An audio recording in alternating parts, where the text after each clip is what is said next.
I'm Royalty, and I'd like to welcome you to Letters from Royalty.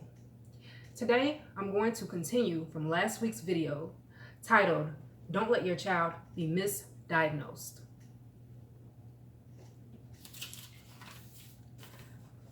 I'm going to give you some more information about ADHD, selective mutism, learning disorders, behavior disorders, and autism.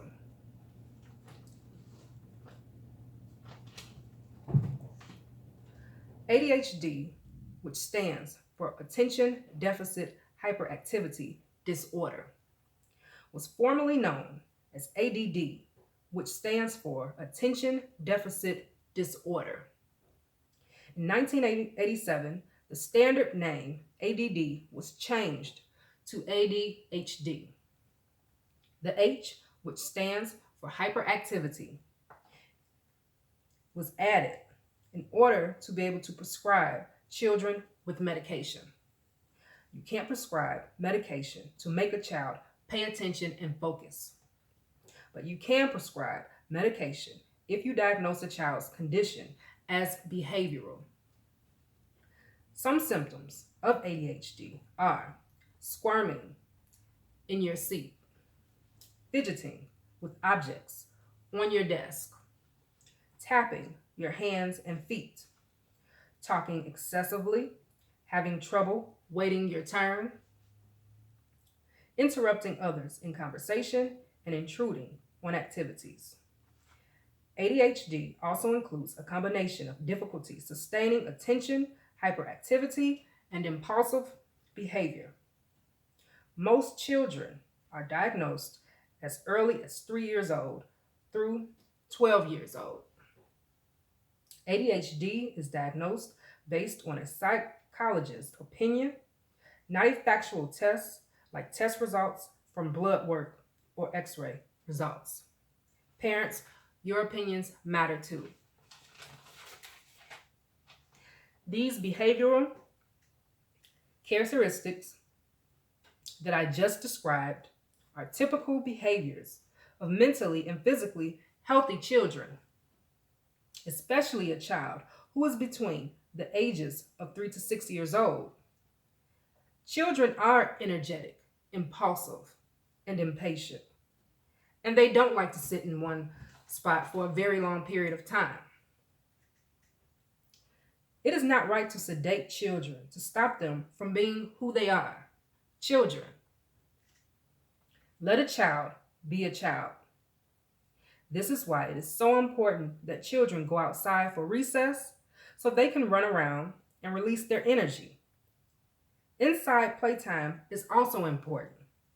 It allows children to move around, stretch, interact, and engage in playing games and exploring through fun activities with their classmates.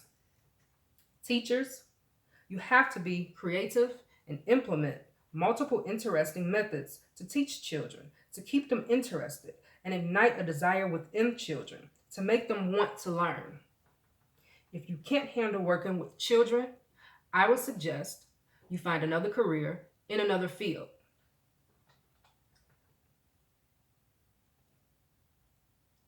Too many of our children are also being labeled with having a learning disorder and are being placed in the LD class, which means learning disability. I believe that all children who have a normal, developed brain without any abnormal malfunctions are able to learn how to read, write, and calculate. Some children may need a tutor, but they can do the work. Parents, you are your child's teacher first. You should be helping your child in any area where they are having difficulty. Selective mutism is a rare diagnosis, and only about 1% of children have it. Selective mutism is a childhood anxiety disorder characterized by a child's inability to speak in select social settings such as school. These children are able to speak and communicate in settings where they are comfortable, secure, and relaxed. Children with select mutism mentally freeze due to anxiety. But once they are back in their comfort zone and around close family members or a close friend that they are used to speaking to on a regular basis, the child immediately relaxes and speaks and behaves just as any other normal child would. Although the child with selective mutism can't speak in select settings due to anxiety, they do not have a speech impairment or trouble communicating when they do speak. They interact and play with other children. They can play in sports and participate in extracurricular activities that children take part in. The cause for select mutism is unknown. Studies have shown no evidence that the cause of select mutism is related to abuse, neglect, or trauma. The difference between traumatic mutism and selective mutism is that children who suffer from selective mutism speak in at least one setting and are rarely mute in all settings and manifest social anxiety. Children with traumatic mutism usually develop mutism suddenly and in all settings. Children can seek therapy and they can also try some social activities on their own, such as setting some goals of practicing speaking to one teacher and then slowly rotate and speak with all of their teachers eventually. They can also try the same speaking exercise with classmates and with family members who they may not already be speaking to.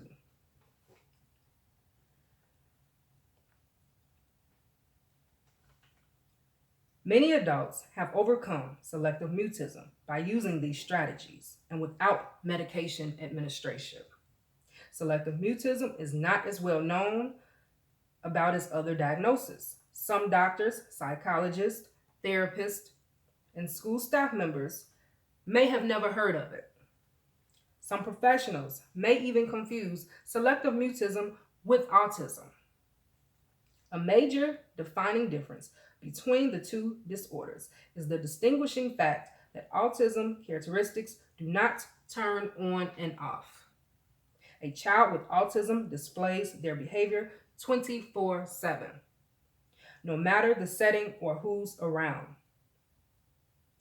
A child with selective mutism is only mute in select settings and around select people that they don't speak to often, and they exemplify normal behavior and speak and relax when back in their comfort zone. It is important to understand that some children with select mutism may start out with mutism in school and other social settings, but due to negative reinforcement and of their mutism from those around them, they may develop mutism in all settings. Parents and teachers, the worst thing you can do to a child with selective mutism is try to force them to speak. It will only make their condition worse. They can overcome their anxiety disorder, but it is a process. Also, a child who has selective mutism can have a 504 plan, which is an agreement made amongst the parents, the psychologists, that the child may be seeing outside of school, and the social worker, the school teachers, and principals, to accommodate the child by allowing the child to function in school according to the child's ability due to the child's diagnosis of selective mutism. Accommodations such as allowing the child to record his or her presentations at home and submit the presentation to the teacher. The child does not have to speak in front of the entire class. And the child's video of his or her presentation will only be seen by the child's teacher, not the entire class.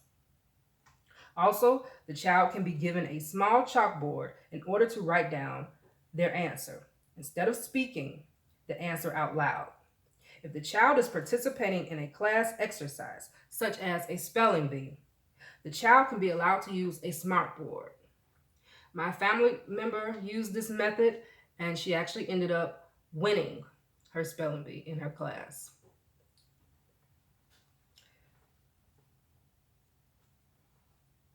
A 504 and an IEP are two different entities.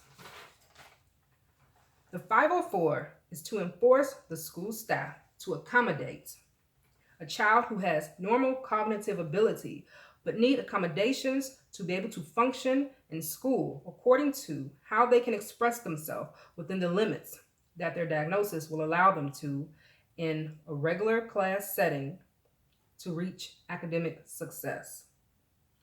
504 accommodates a child's functioning. An IEP stands for Individualized Education Program, and it ensures that a child who has a disability identified under the law and is attending school receives specialized instruction and related services. An IEP is for children who have a learning disability. Due to emotional disorders, cognitive challenges, hearing impairment, and visual impairment, just to name a few. Autism disorder is a condition related to brain development that impacts how a person perceives and socializes with others, causing problems in social interaction and communication.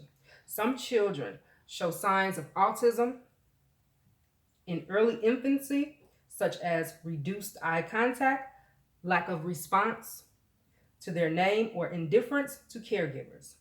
Other children may develop normally for the first few months or years of their life, but then suddenly become withdrawn, aggressive, or lose language skills they've already acquired.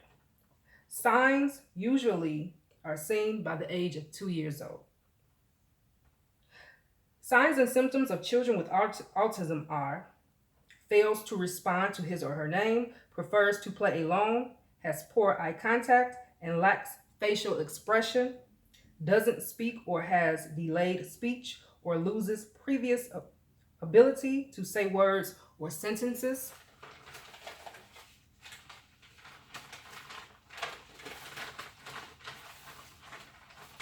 Can't start a conversation or keep one going. Speaks with an abnormal tone or rhythm and may use a sing-song voice or robotic-like speech. Doesn't appear to understand simple questions or directions. To name a few social symptoms. A child with autism also performs repetitive movements such as rocking, spinning, or hand flapping. Performs activities that could cause self-harm such as biting or head banging. Develops specific routines and becomes disturbed at the slightest change. Is unusually sensitive to light, sound, or touch. Fixates on an object or activity with abnormal intensity or focus. And has specific food preferences, such as eating only a few foods or refusing foods with a certain texture, to name a few patterns of behavior for children with autism. Autism has no single known cause. Given the complexity of the disorder and the fact that the symptoms and severity vary, there are probably many causes. There's no way to prevent autism, and children usually don't outgrow autism disorder symptoms, but they may learn to function well.